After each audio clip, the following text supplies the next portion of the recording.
Thank God for everything so far. It is my happy privilege to turn the service over to Sister Rose. Please welcome her as she comes. What a day. God has been so good and so wonderful. I wouldn't trade him for nothing in this world. Life gets better every day, every single day. This message that I'm preaching this morning, I remember when the Lord first gave me this message, I was in Tacoma, Washington. David was in preschool. No, Head Start. And when it come back to me again, I was reminded of the time that he gave me this message that I was so caught up till I was supposed to pick David up at 12 o'clock from Head Start. And I looked up at the clock and I thought, boy, I gotta end this and I gotta go get David in a minute.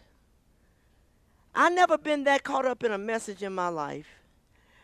At 2 o'clock, the school teacher called from the school and she said, Mrs. Banks, is somebody coming to pick up David? I said, oh, I'm coming right now. I totally, completely spaced it. Couldn't remember any of it. And this message is about compassion. We don't have enough of it in the world, I tell you. And when I looked at this, I thought, back then, it caught me in a way like I never forgot. And the Lord said to me, there is no ministry without compassion. And it's so true. If you haven't got compassion and feel people's pain and their need, you're not a minister. And even lay people should be able to feel people's pain, sorrow. The world right now is in a lot of pain, a lot of fear. Somebody's got to go out and say, you know what? God cares about you. He loves you.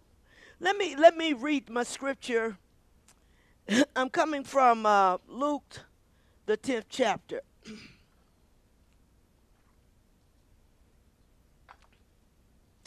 And the 25th verse says, behold, a certain lawyer stood up and tempted him, saying, Master, what shall I do to inherit eternal life?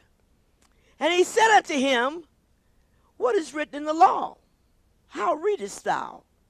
And he answering said, thou shalt love the Lord thy God with all thy heart, with all thy soul, with all thy strength, with all thy mind, and thy neighbor as thyself. And he said unto him, thou hast answered right. This do, and thou shalt live. But he, willing to justify himself, said unto Jesus, who is my neighbor? And Jesus answering said, a certain man went down from Jerusalem to Jericho and fell among thieves, which stripped him of his raiment and wounded him and departed, leaving him half dead. And by chance there came down a certain priest that way, and when he saw him, he passed by on the other side. And likewise a Levite, when he was at the place, came and looked on him and passed by on the other side. But a certain Samaritan, as he journeyed, came where he was, and when he saw him, he had compassion on him, and went to him, and bound up his wounds, pouring in oil and wine, and set him on his own beast, and brought him to the inn, and took care of him. And on the morrow, when he departed, he took out 2 pence and gave them to the host, and said unto him, take care of him, and whatsoever thou spendest more, when I come again, I will repay thee. Which now of these things thinkest thou was neighbor unto him that fell among the thieves? And he said, he that showed mercy on him. Then said Jesus unto him, go and do thou likewise. I want to preach to you a little while this morning. The world is lacking love and compassion. It is so sad. It is so very sad. What is bad is that the church don't have any. You can expect it from the world. They don't have God. They don't have the love of God. But we're looking at this situation here. The church that's supposed to be Christians, that's supposed to love God, they're the ones that's not doing anything. We got to reach out to people and say, God loves you, and I'm here to be a friend to you if you need one. If you need one, I'll be a friend. Not many friends in the world today. You can't call everybody your friend. I learned that very early in life. Everybody that says they're your friend is not your friend. It's not your friend. Yeah. So, when I looked at this, it says we need to learn how to be co-sufferers. Listen to that. Co-sufferers. So, I care about you so much until I begin to suffer if you're suffering. If you, I feel like I'm having pain. If I'm going through a situation, rest assured, I need somebody to come and say, I feel that. I don't truly believe that a lot of people can be appreciated for who they are because they've never really experienced much in their lives.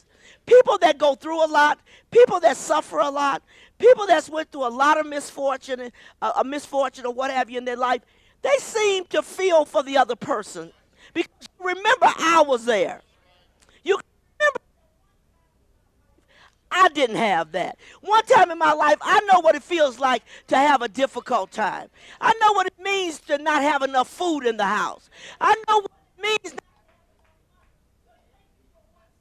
another one. I understand when there wasn't enough gas in the car to take you down the street, that you had to maybe hitchhike somewhere. See? If a leader or a congregant who wants to do better, they need to start right here with compassion. I care about you. I think sometimes we look at people like, well, I don't really want to, they don't really want to get involved. Why don't you want to get involved? It might cost you something, but so be it. So if something cost me something, then it was worth something. That's a fact. But if it didn't cost you nothing, it wasn't worth nothing to begin with. So if we want to help somebody and be a co-sufferer, we've got to join in with them and say, in what way can I remedy this situation? In what way can I make you feel better? In what way can I help to take the pressure off? We don't want to get involved in all that. Just go on with the pressure. Do what you're doing. You know, I had a hard time in my life too. I made it through. That's not the attitude. That's not it. We have sympathy.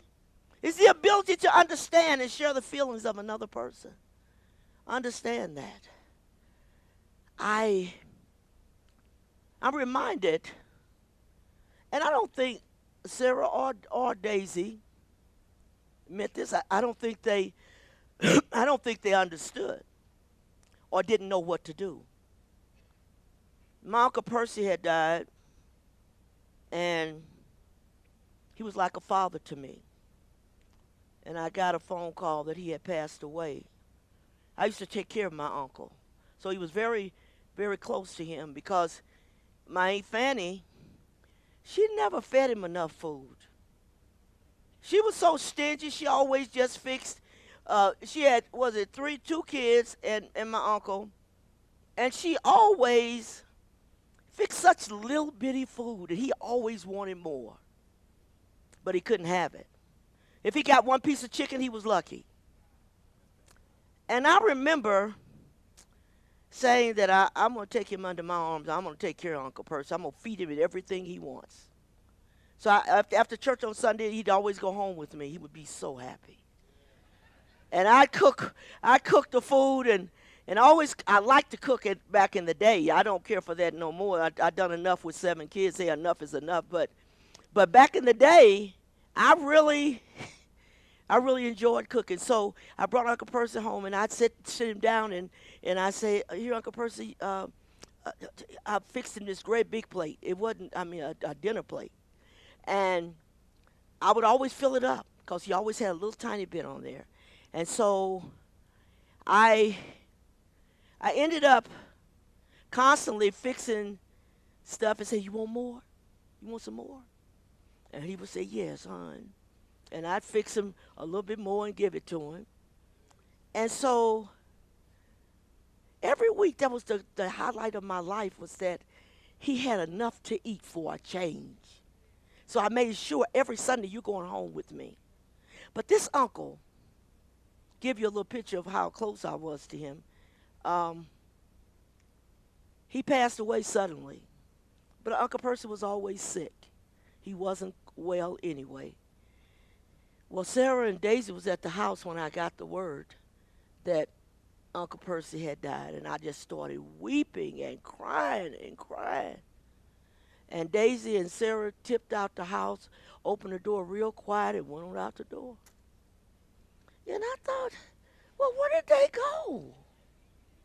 They're supposed to be my friends here. You're supposed to be over there hugging me and, "Oh, we don't know what to do for you." I said, "What do you mean? I'm a human being. I'm a person. Just because I was a preacher didn't mean feelings here." But they all said, "Ro, nobody knows what to say to you." I said, "Well, I know what to say to everybody, but nobody knows what to say to me." And I thought back on that lots of times since that time. And thought, boy, if they just had stayed back and put their arms around me and said, "Rose, you know, we're here for you. Pray for me."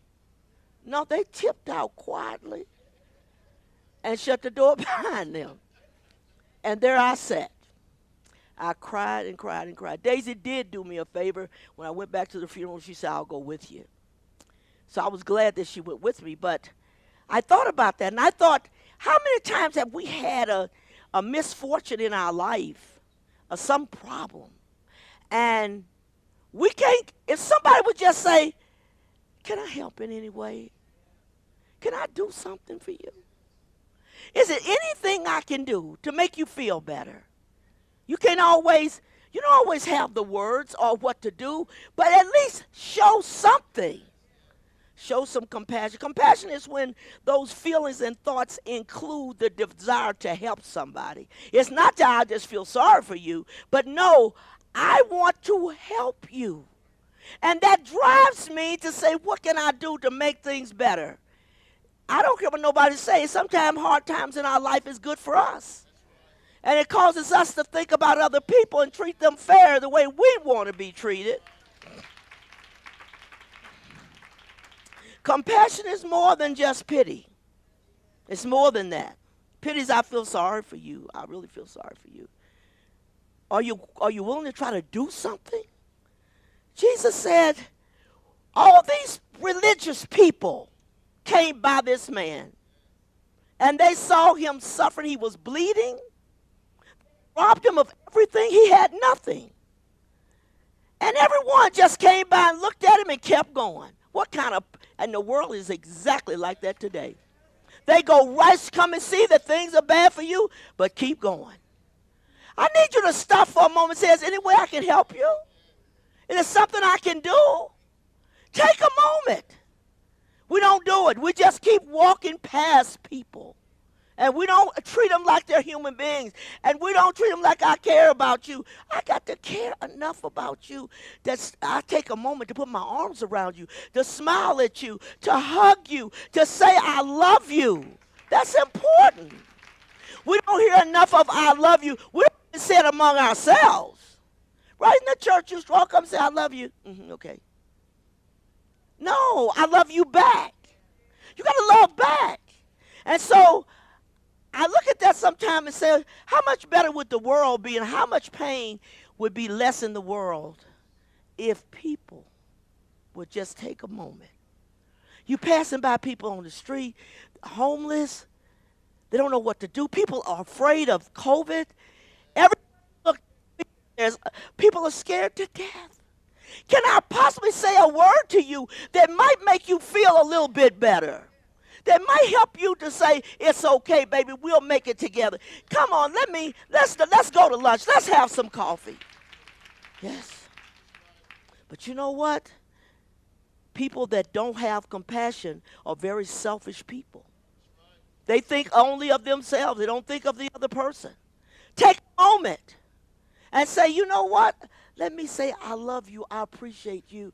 I just want to tell you I love you today. That's good to hear. We'd be surprised how much just somebody says, I was thinking of you today. I just want you to know how much I love you. That means everything. But if we live our lives only for us, rest assured, there's a lot of people out there in the world that is suffering today because you as a Christian, people in churches, leaders all over this country, they don't take the moment to say, hey, we're here for you. Come here, let me pray for you. Because things could be different. It's going to cost you something to reach out to somebody in their pain. It's going to cost something. But do it. If it's going to cost, get that. How much it's going to cost? Don't worry about it. Reach out, touch people's lives, and say, I care about you. I had the church laughing because I've been so busy buying Christmas presents for everybody that I can possibly think of. I wish I could buy it for every member of the church, and this year I come close. And so, and it's that part of me that says, what else can I do? I get up in the morning thinking, okay, I done yesterday and the day before. What else can I do? I got to have something I got to do today. And nothing in the world makes you happier than when you say to somebody, hey, I got a surprise for you. And they say, what is it? Everybody likes surprises. For the most part, everybody likes it. They tried to give me a surprise birthday party one time, and I got real mad about it. And I did. I don't like surprises, not like that. So I said, they kept telling me, Mama, we need you to do this. And I said, I'm going to stay here. What's going on? Everybody knows but me. Maybe that's a little bit being nosy, but yeah. Yeah, why everybody knows what's going on, but I don't know? Tell me what you're doing. I feel better about it. But most people like surprises. If you give them something they're not expecting, you know what that does for people? And what it does for you. You as a person. Compassion not only reaches out to other people, it helps you to feel better. You feel like, boy, I've really done something good today. If I can help somebody as I pass along, then my living will not be in vain. If I can possibly take a moment to that person that thinks nobody cares. No. I thought about Angel. Anna came to church because Angel walked up to, this was our loving kindness program, and she walked into this Chinese place. Outside the door was sitting a homeless man. Nowhere to go and nothing to eat. And Angel, this woman and her boyfriend, they were observing Angel. She went inside and said to the people in there, could you give me some food for the man outside? He don't have anything. And they were listening. And she said, she thought, boy, that's the love of God there. That's what the love of God is. And they were alarmed at what they saw. She came to the church for 2 years from that move. From that one thing, she never forgot it. Do you know it's the good things you do in people's lives that they never forget? They never forget.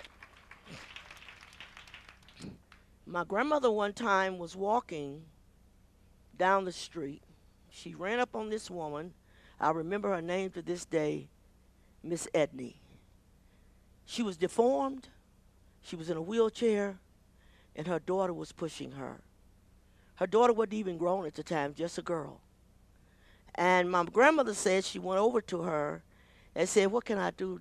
Is there anything I can do to help you? She said, if you could fix something to eat for my baby. She don't have no food. This woman was so deformed until her feet was turned in, all the way in. I don't know quite know what it was, but she was really, really deformed. And my grandmother went back and got some food and brought it to her and gave it to her. Do you know what that happened, I think, when I was a little tiny girl? Dorothy, her daughter, said to me, you know what your grandmother did for my mother? When we didn't have nothing to eat, she went home and fixed food and brought it back. This woman is grown now. She's remembering what her mother tells her about how this woman had reached out to a stranger. They know people. You don't have to know them. You can be kind and love people and not having ever met them ever to that moment. But what can you do to make a difference? So I know for you, I look at you, you look sad, you look unhappy. Help you, something I can do. And sometimes all they want to do is have somebody just listen to me for a minute. Just listen to me. I got a problem if I had somebody to talk to, that costs you nothing. But a little bit of time, you don't want to do that. No. And I say all the time, let's push forward to reach out, make the world a better place because you were here. Make the world a better place because you passed through. Make the world a better place because when you going to say, you made a difference in my life. I never forget it. I never forgot that love. I never forgot when I was at the lowest of the lowest that she came by and said, come on, I can help you. Men the same way. Need to same thing. Men are kind of internalize their bad points, and they don't want to really talk about it as women do. Then some men need to be open enough to talk to this man. Make him feel better. Somebody cares about you. How important is it? How important is it? Now, you got to look at this when the Good Samaritan really represents Jesus coming to every one of us. But he said when he came by, he saw him and he had compassion. This man is bleeding. He's been robbed. He's laying on the ground. He is almost dead. But when he looked at him, he felt for him as you would want somebody to feel for you if it was you. But it says, and he went to him. Now, none of the rest of them ever came to him. But the Good Samaritan went to him. And he said, and bound up his wounds, pouring in oil and wine, and set him on his own beast, and brought him to an inn and took care of him. He said, I saw him, I wanted to help, but, we just don't have it. The people that say they don't have it is the people that have it. If Mahalia Jackson used to sing the song, if you can do for yourself, you can do for somebody else. And it really don't cost very much. And that's so true. But he brought him to the inn, and he took care of him. And listen, and on the morrow, when he departed, he took out 2 pence and gave them to the host and said unto him, take care of him. I got to leave. Take care of him. And whatsoever thou spendest more, when I come again, I will repay you. If when I come back, give it to you. No, honey, I thought somebody else needed to do something because, I did take him to the inn. I put him on my beast and went down to the inn. I think that's enough. I done my good deed for the day. But now he looked at the man and said, look, I want you to take care of him for me. I got to leave wherever he was going, but I will be back. I will be back, and I will repay you for whatever amount of money that you spent. Which now of these things thinkest thou was the neighbor unto him that fell among the thieves? And he said, he that showeth mercy on him. Feel for people. I feel sorry for you, but I feel more than sorry. I feel compassion. I need to see what can I do. Compassion will always drive you to move beyond the place where you're at. I gotta go here. I just can't stay in this one place. I got to do this. You can't sleep at night when you have compassion. You'll go to bed with the person on your mind. You remember that person I passed on the street yesterday.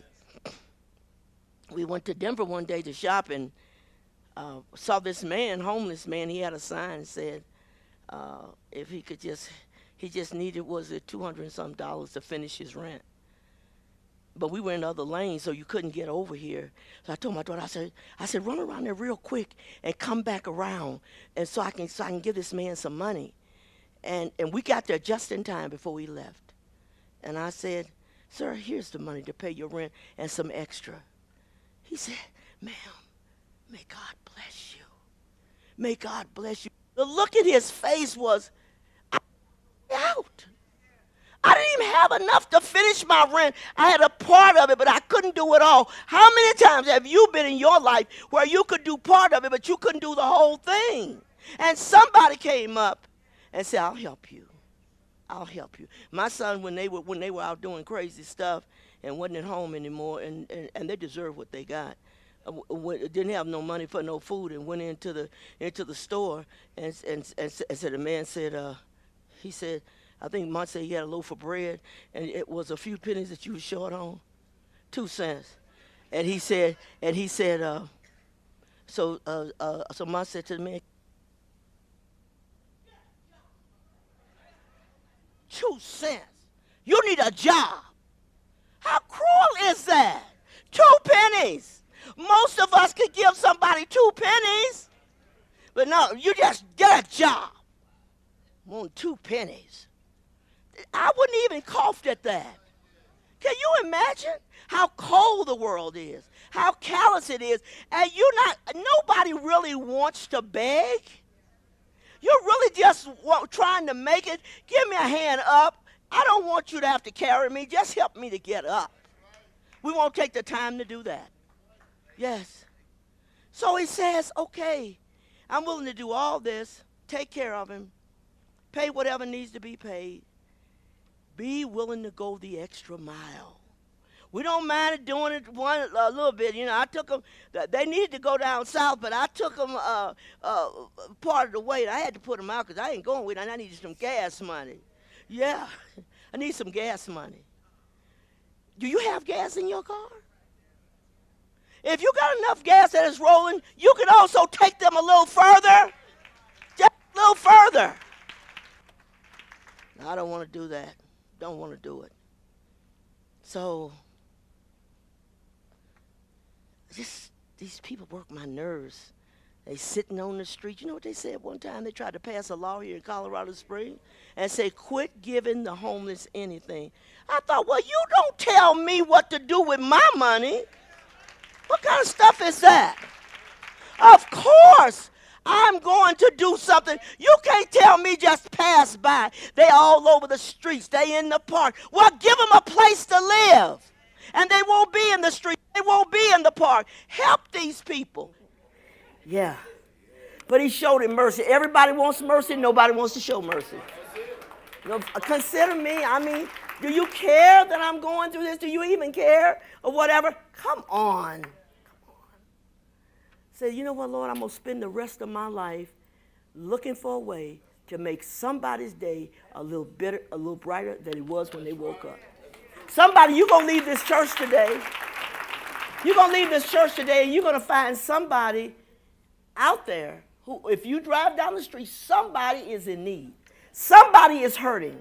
Somebody is afraid. They're scared to death. What can you say? Honey, let me say a little prayer with you. It's going to be okay. No. And if they say, well, so-and-so died, my mother died, or my father died, or whatever, take a moment. Take a moment to hug them. Take a moment to say, God will help you. He helped me. Tell your testimony. Tell where you've been. I cannot to this day know of a person in this church that's got a need and do nothing about it. How can you say? How can you say you care about the members of your church? If you didn't do it to them, you ain't going to do it to nobody. Reach out. I don't care what comes to me. Somebody brings it to me and say, you know what, Sister Rose, I don't know if you heard about this, but so-and-so and so-and-so's happened. This happened or that happened or whatever. What do they need? What do they need? Not thinking, well, how many more people you're going to have to help? As many as you can. As many as you can. Because I feel for you, you're having a difficult time financially. I quickly feel sad for people. You know why? Because we've been there. I seen my husband had to hitchhike from the post because we were out of gas. You didn't have no more money by the end of the month. I mean, come on, the military ain't going to make you rich. You're going to get a few dollars, but you ain't getting rich. And the little money that you get is never enough, but he would come home, he'd be so upset, say, Rose, them so-and-sos kept passing me up. Every time I try to give it, just keep going past because Charles was cussing. He was mad. They didn't even give me a moment. I asked, are you going that way? It's like, yeah, sure. But nobody stopped. I know it's dangerous. It is a danger in picking up strangers. But everybody is not a danger. You say, well, how do you know the difference? That's when you really got to ask the Lord and think about it. Think about this person. You know, for the most part, we can look at some people and know they're okay. And then again, we can look at people and say, oh no. Some people have had bad situations happen as a result of stopping to help somebody. But that doesn't apply to everybody. It doesn't apply to everybody. So we got to do something about it. We have babysitters that take care of our members' children when church is going on. And we had some that didn't treat us so nice.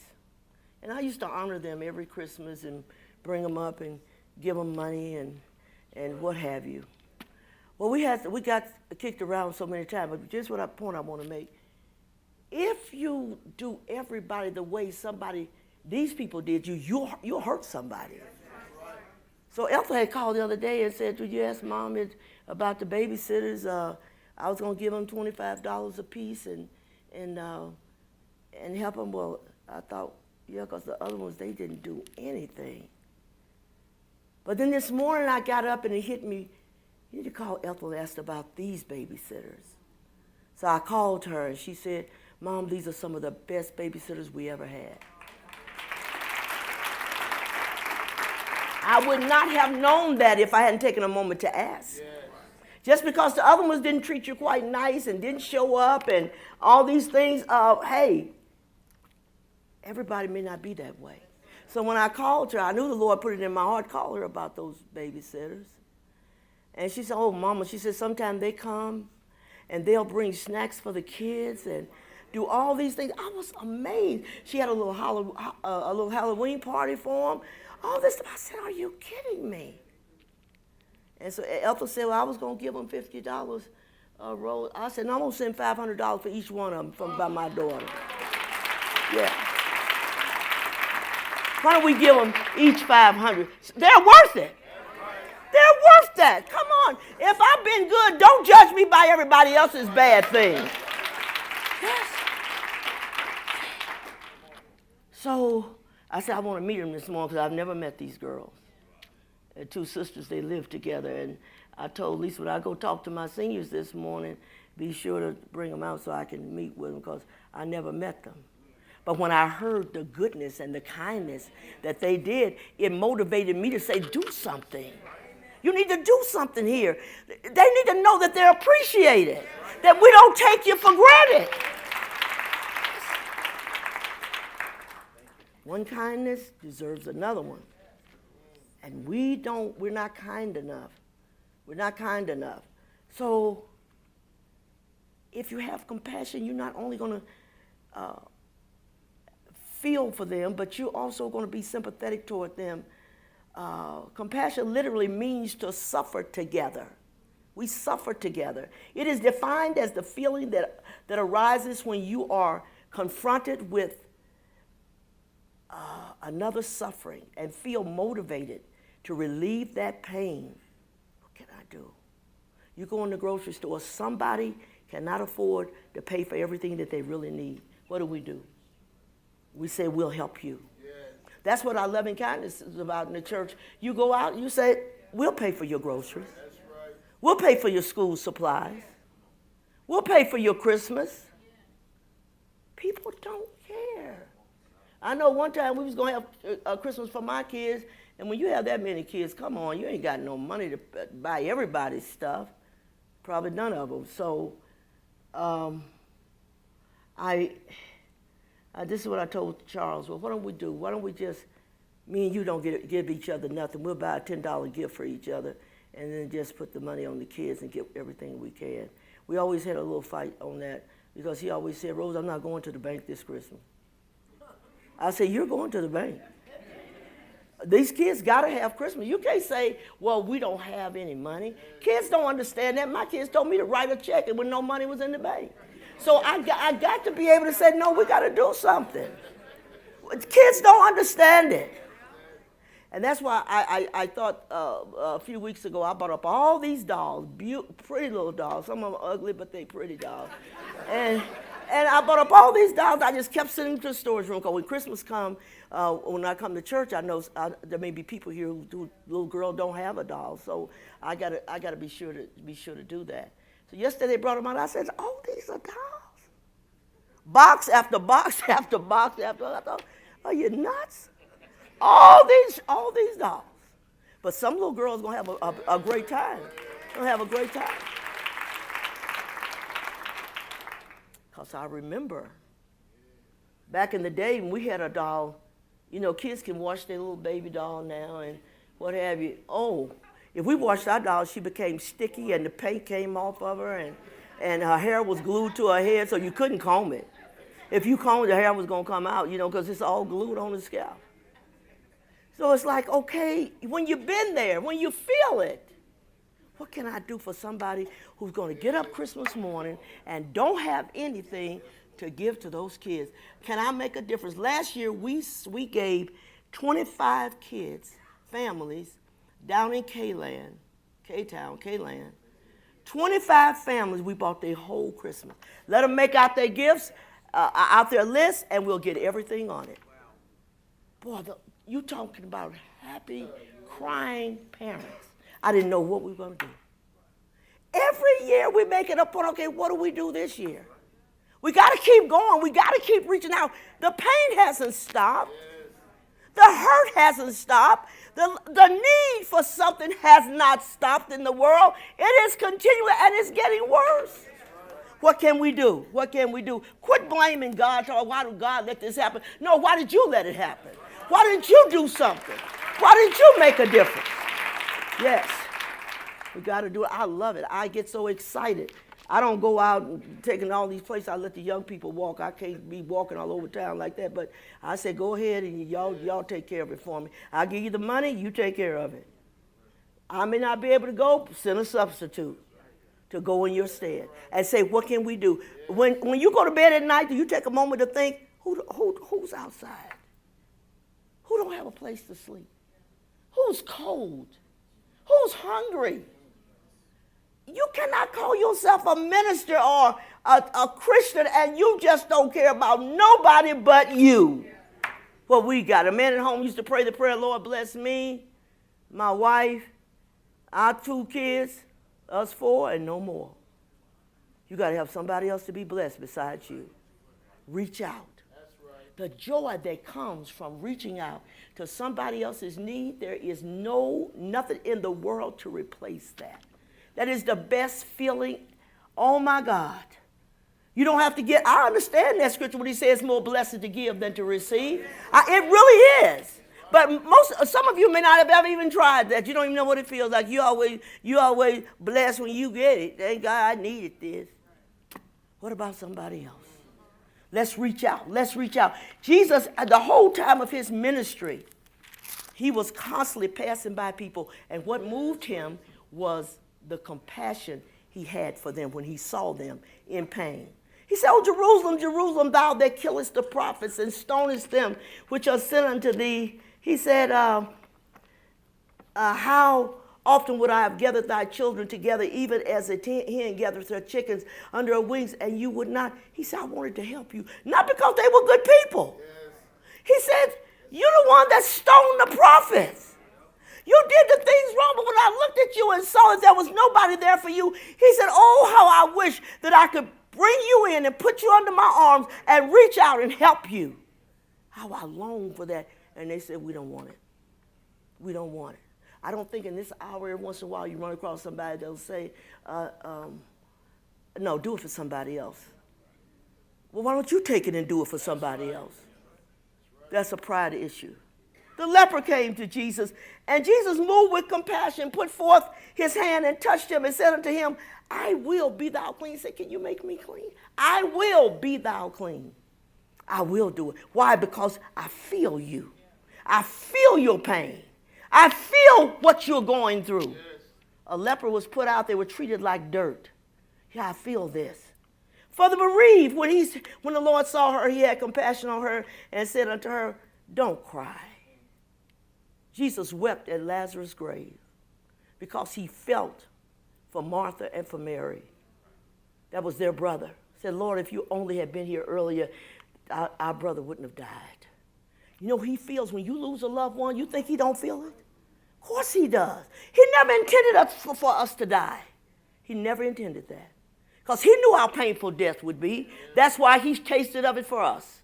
So I know what it feels like for you to lose somebody that you love and wake up and they're gone. They're no more in your life. I understand how you feel. And I'm going to be there to comfort you and strengthen you and send a word somewhere from somebody to tell you God still loves you. And quit looking at God in an evil way. Yes, we don't have to just pass it by. I thought I've done a lot of things this year. I said, God, you know what? Some of these other folks need to get out here and do something. Well, if they're not doing it, you keep doing it. You keep doing it. I wanted to know. This year, I am so excited about our kids in this church. I shopped for y'all till I was tired. But I was so excited. And I never be on the internet that long. I had a ball over here and over there, buying this, getting this for these kids. So Saturday night before Christmas Sunday, all of our kids are coming to church. Y'all all coming, and y'all just going to get gifts and gifts. And Sister Rose going to hug you. Boy, that's fun. You know how much fun that is? I had another gift I had bought for 2 boys, and I kept thinking, who is the other boy I can give this to? It's a nice thing. Somebody said, I think it was Jeanette said, did you think about Caleb? I said, that's right. No. Yes. I said, yeah, that's who I can give it to, Braylon. I thought, boy, he would love that. I got excited just thinking about it. I could just say, thank you, Miss Rose. Thank you. Oh, my God. And so my time, so I tell you what I could either sit around and grieve this Christmas over my daughter that I lost 2 years ago just before Christmas, or else I could spend my life doing some good and having a great time. Having a great time. While you feel for little kids, you realize, and our members would go to the store, and my family in the store, and they would listen to people down the aisle saying, honey, we can't afford that. And they would walk up and say, what is it that you want? Well, he wants such a, well, get it, we'll pay for it. You know what that means? You know what that means? Somebody heard your cry. Somebody heard that mother deep inside saying, boy, I would like to get that for my daughter, but I can't. Some man they met one Christmas, and his son wanted this particular bike, and it was, I forget how much it was, and he was saying, boy, but my little boy, he really wants that bike. And 2 of our people went up there, I think that was Cliff and somebody else, went up and said to him, well, what bike they want? He said, but I can't afford it. He said, we'll get it for you. Take a moment. Take a moment and say, look, this is what we're going to do. We're going to reach out. We're going to make something happen that wouldn't ordinarily happen for you. Do something that nobody else would have done. Do something that you know without a doubt you could dream about it, but it'll never happen. You thought about it. But I'll never have that. You know how many of us dream? We used to look at J.C. Penney's and Sears catalog. We were kids. Oh my God, all that stuff in there. You said, that's mine. You ain't gonna never get it. That's mine's right there. And then me and my cousins, we get to fight. No, I'm getting that. No, I'm getting it. Ain't neither one of us gonna get it. And the same way we're sitting on the curb all the time. Cars pass by. That's my car. The next one's my car. Anybody that was poor, you know what I'm talking about. And he said, no, I said that the next car was mine. Get aggravated, upset. And neither one of you going to have that car. But when you say, that's my car, okay, and then they'll say, well, and we'll say, well, the next one is mine. If it came kind of rusty, I don't want that one. I don't want that. I'm going to get the other one. And we will go back and forth, arguing and bickering over who's going to get the next car. You knew it wasn't going to happen. And I was telling Braylon, I think it's Braylon or Jermaine, I said to them, I said, you know what I would have gave as a kid? Somebody walked up and gave, 25 cents in our day was a lot. We walked around and said, guess what Uncle Joe gave me? A quarter. Oh, that was big. 25 cents. And now these kids get, they get many quarters. Many quarters. We didn't have it. But you know what? From the time you was a kid and really wish that you had this or had that, take that with you as an adult and reach out to somebody else. When you see a little child or somebody that can't have it, make it happen for them. Make it happen. Yes. You can, everything in life can be made to happen if you're willing to pay the price. You don't have to be rich. You don't have to have a lot of money. Just take what you got. Use it. Reach out. Tell somebody, I was thinking about you today. Here's some flowers. What that means to people. You thought about me? Me? Yes, you. Just wanted to say we love you. You're on our hearts. It really don't cost very much. She says it don't cost very much to do a little something. You remember that song, Pete? You better sing it. It don't cost very much. Just to do a little something. Come on. You better have that song by tonight. Yeah. Jesus went forth and saw a great multitude and was moved with compassion toward them, and he healed their sick. He saw all these people. He wanted to make them well, take away their pain, do something special to make it different for them. Lighten the load a little bit so it's not so heavy. Jesus called his disciples unto him and said, I have compassion on the multitude because they continue with me now 3 days and have nothing to eat, and I will not send them away fast unless they faint in the way. They're hungry. 3 days they haven't eaten. Who was that? Somebody on TV was talking about, they had these long lines of people coming for food. I think it was in Texas. And this woman said, they tell us when they bring in the food to the car, she said, could you just open up some of it right now and let us have a little bit? It's been 3 days since we had anything to eat. Put it in the trunk, but could we have something right now? How blessed we are. How blessed we are. Just a little something now because I haven't had nothing for 3 days. And then I'll take the rest home. Take a moment. Take a moment to say, God, let me feel for people. When I saw all these people dying on TV, on the news, and this one nurse was crying her heart out, and her mother had just died from COVID. Her husband died 3 days later, and the tears. She said, I did everything they said to. I wore the mask. I done everything, social distancing. And my mother and my husband the same, and they both died 3 days apart. But what was even worse was this couple that's been married 60 years. 60 years. He had COVID, she had COVID. And they died a matter, I think it was a minute apart. And this girl come up and she said, it's bad enough if you lose one parent, but to lose both of them at one time? Can you feel that? Yes. How would you feel if both of your parents were gone at one time?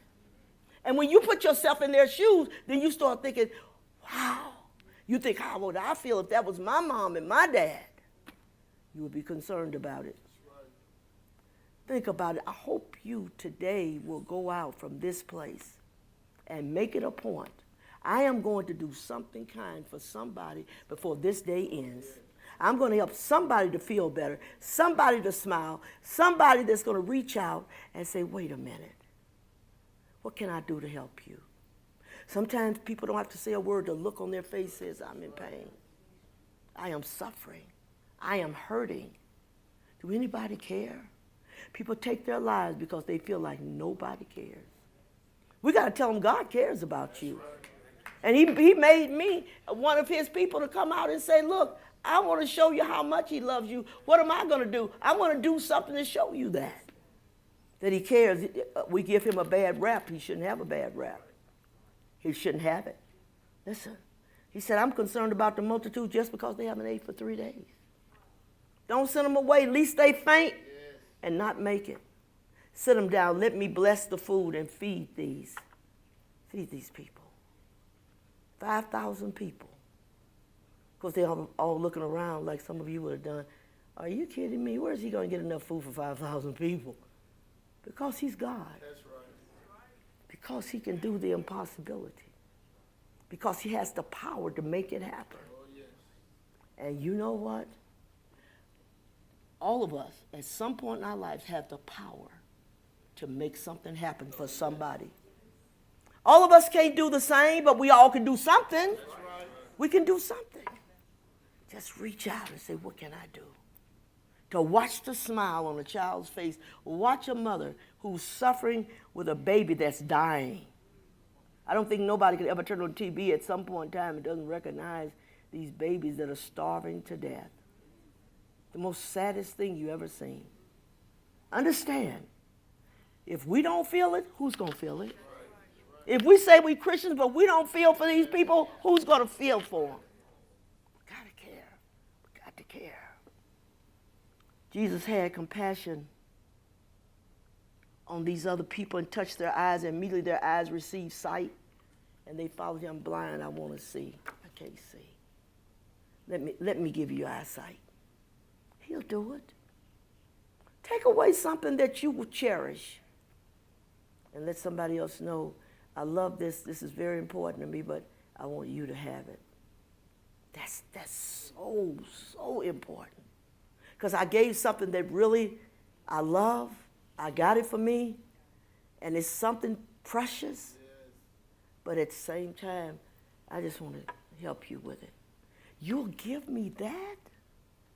Something like that has that kind of value? Yes. You know what that means to people? You think I have some value. Of course. Every person has value. Every person. I was telling Diane this week, I said, Diane, I'm going to spend time with you when the holidays are over. I said, I'm going to train you. I'm going to show you exactly how much value you got, because somebody took it away from you. Somebody took it. Yeah, thank you, Sister Rose. I got to help you get up from there.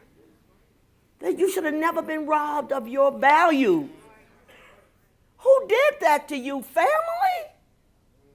People did that to you, and it's okay? No. We tend to treat people bad that we consider that they're outcast to society. If you're too poor, outcast. If you're too fat, outcast. If you live in the worst part of town, outcast. Gee, I thought the other day, when I was thinking about when Jesus went by and took a look at this man, he looked at him. He came by, he saw me. He picked me up. I was lost. Outcast to society. Don't forget it. If you don't forget it, you'll remember to go out there for that person and say, I remember when I was there. Yes. You don't have to be blessed. Who says you have to be blessed? Who says you have to have more than enough? Who says it? You could be just like them. I used to tell my kids, you're fortunate. What made you have a better life than these people? Why? I remember we was going to school, and we were very, very poor. I said we were poor, P-O-O-E. That's when it's real bad. And you know what? We got laughed at school all the time, and we had to go get free lunch, and then they would give us some clothes that people turned into the school because we didn't have enough clothes. And you know what the kids would do? That's the poor kids. They got to get some stuff to eat free lunch. They ain't got no money. You hear that? Don't forget you heard it, and remember how they're doing it to somebody else. Kids can be very cruel, can be very cruel. They said, yeah, they're poor kids. I got slapped. I told this story many times in this church about the third grade teacher. Never forget it. And third grade is a long time ago for me. And I liked this little girl sitting in front of me. She was so pretty. She was, you know, black people got an issue. We like light-skinned blacks. If you get too black, they're so black. Well, can they do anything about it? It looks like they've been burnt somewhere. And you could have looked like you was burnt somewhere, or you got in the oven and came out too quick. One or the other. We treat people bad, and so as society did the same thing. If you're a light-skinned black person, you'll get a job. You better not be too black. They say, well, we got somebody.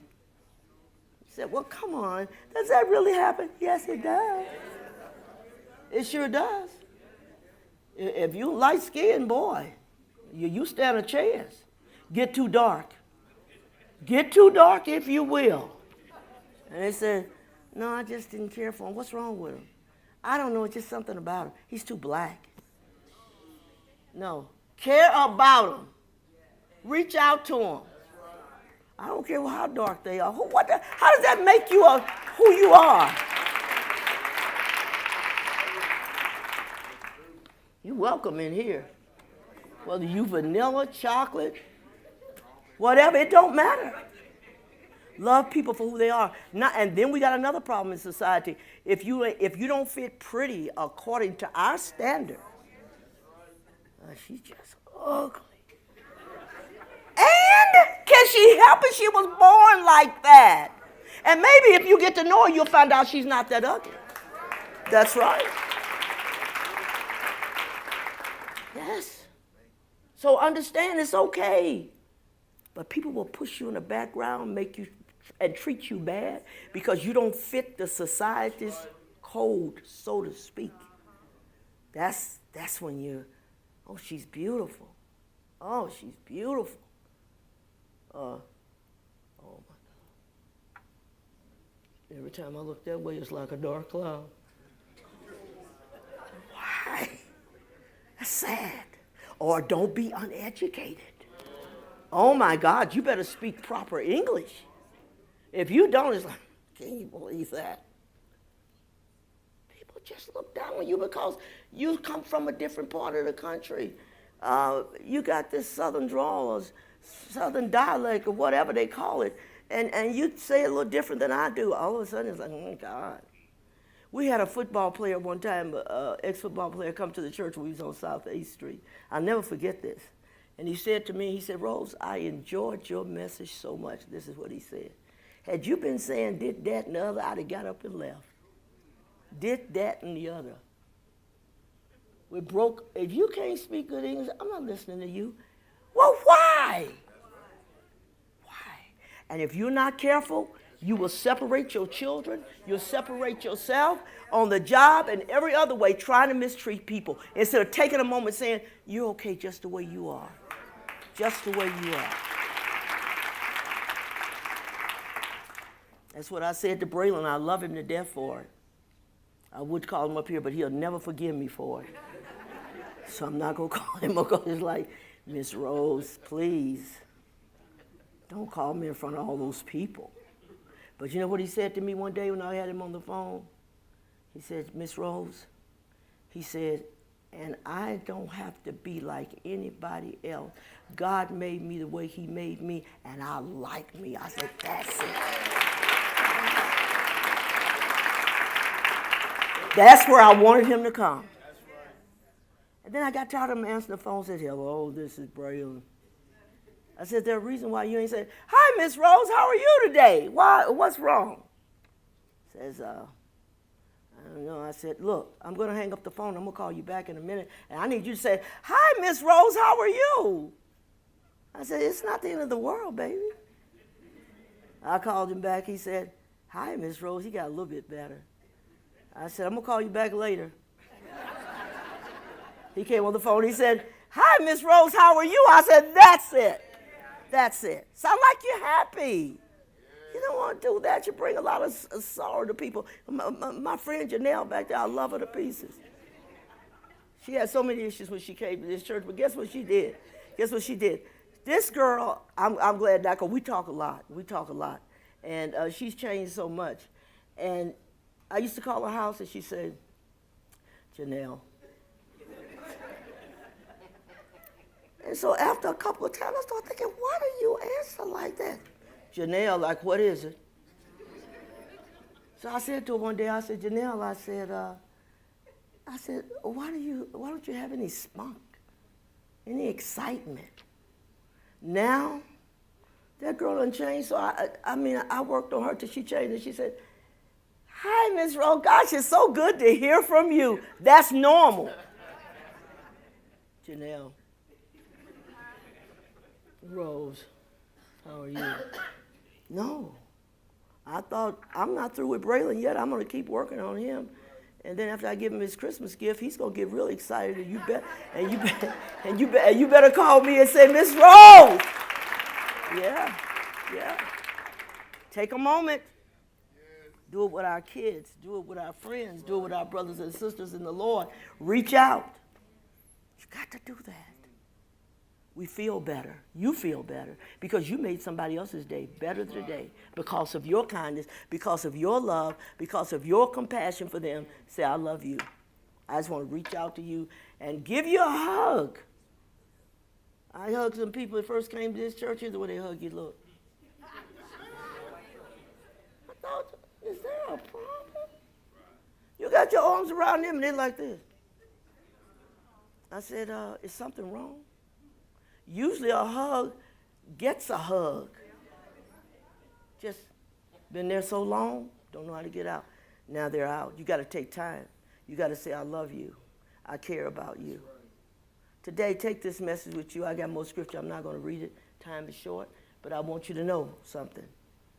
If you leave the place today and say, before today is over, I am going to make somebody's day better than when they got up this morning. When you go to bed tonight, you're going to feel a whole lot different. And it makes your whole life different. You can have it. I'm glad that man, he didn't let teardrops fall. You know what?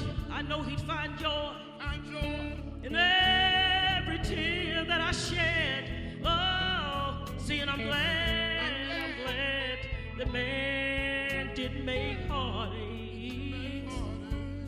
'Cause I know he'd give me more.